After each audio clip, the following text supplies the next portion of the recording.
Кочанските земјоделски производители на лебно жито годинава реализираа просечни приноси кај пченицата и јачменот со солиден квалитет.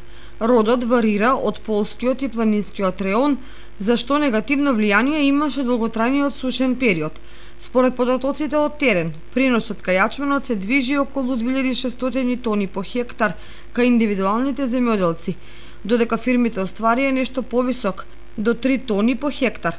Приближно исти и нешто повисоки приноси се забележани кај пченицата, кај која се движат околу 3 тони по хектар кај индивидуалните земјоделци, односно кај фирмите околу 3,5 тони, што е резултат на поголема примена на агротехнички мерки.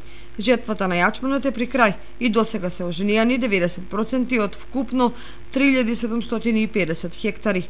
Слична е ситуацијата и кај пченицата, каде се насејани 2780 хектари, кај ршта која е застапена на 110 хектари и кај овесот со само 10 хектари, приносите се движат околу 2 тони по хектар. Надлежните проценуваат дека оваа производна година ќе се карактеризира со понизок принос во однос на претходните години поради неповолни услови за развој на житата.